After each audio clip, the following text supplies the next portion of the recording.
Hello and welcome to Pond Hub with Tim. It's just past the middle of October and that means two things. It means lots and lots of leaves which need to be taken out of the pond in ordinary circumstances. The falling leaves drift by the... It also means that if your pond really needs a thorough deep clean, now is the time of year to do it. We choose late October because it fits in with the amphibians. They'll have finished their breeding, that's all over for them.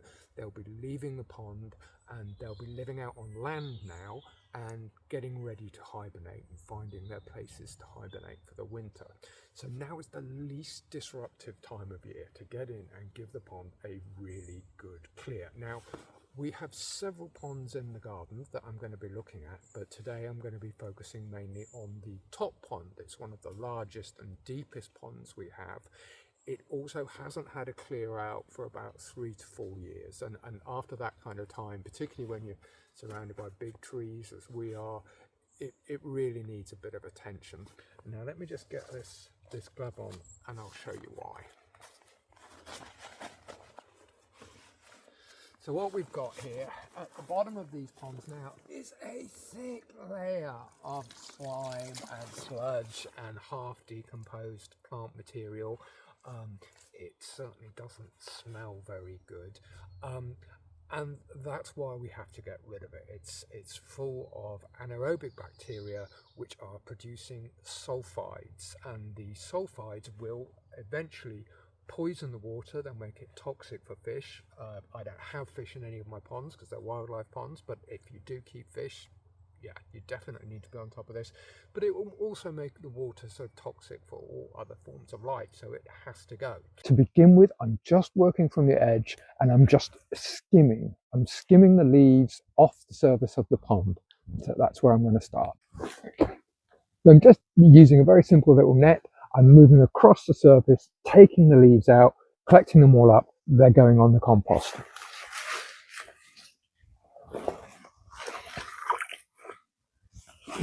I like to have a quick look to see if there's any snails or insect larvae that need to go back in the pond. Like this little fella here, which tends to make things a little bit more time consuming.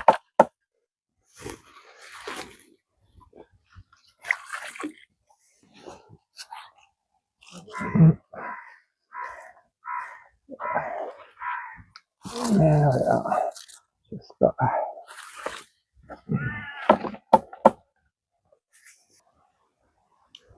all right, so I've cleared out a lot of the leaves off the surface and I've cut back a lot of the plants, the reeds in particular, to about 10 to 15 centimetres, 4 to 6 inches above the water level. The next stage, because the sludge here is so thick and so full of vegetable matter, I'm going to get manual with it. I've got myself a nice, quite large mesh net, and I'm just going to be scooping all of that stuff out of the bottom. Now, as usual, while I'm working, I've set up already a critter bucket with some pond water, and then anything that needs a rescue will just get thrown straight in there. But I'll show you the kind of stuff we're now dealing with. Oh, yeah, that's horrible. There. That is, and it really doesn't smell too good. I let it drain for a bit. Have a quick look, see if there's anything leaping out at me. No, and then, oh, it goes in there, yeah.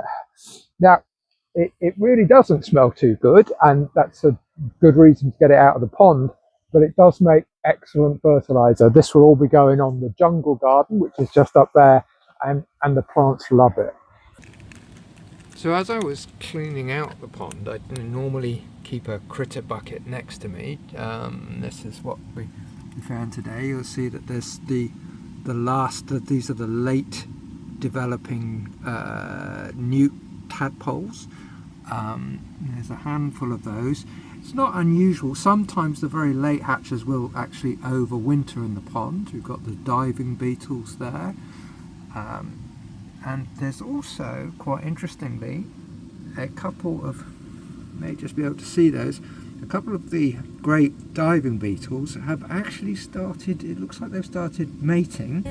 And it makes me feel very special to have brought love into their lives just by trying to clean the pond. So at least they've had a jolly day out of my endeavours. I'm now ready to use the pond vac, which is here. You'll notice I've got it up on a table.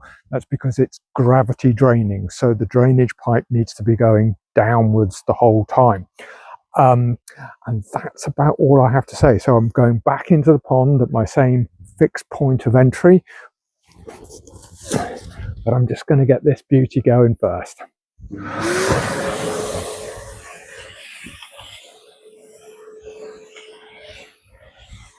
And you really are just vacuuming the floor of the pond.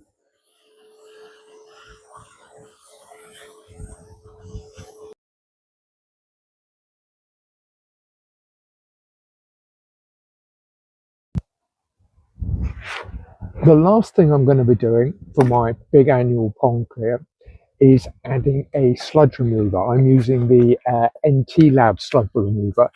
The reason why I'm using this as well as physically removing the slime is that this puts the good bacteria back into the pond, which will help keep on top of the sludge throughout the coming year. They're very, very simple to use. There's a formula on the back to calculate the volume of your pond. You just get a big bucket of pond water.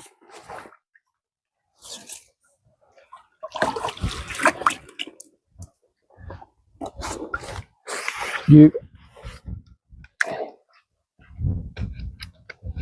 add your treatment, which is not necessarily very easy when you've got these big gloves on, just peeling off the top layer.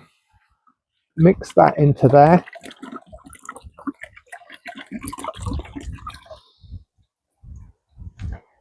And then I'm just going to walk around the pond, pour it in, and hopefully evenly distribute it. So I'm going to be sort of traveling all the way around the pond as I pour.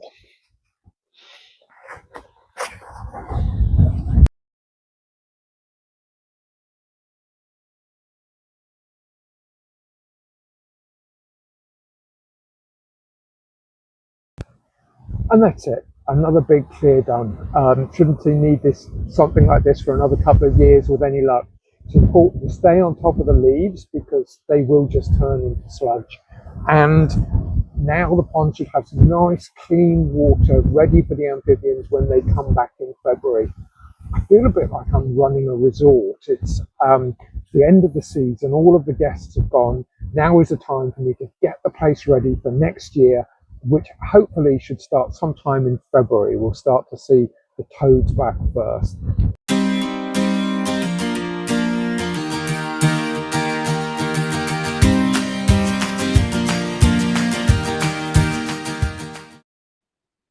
Like and subscribe. Yes.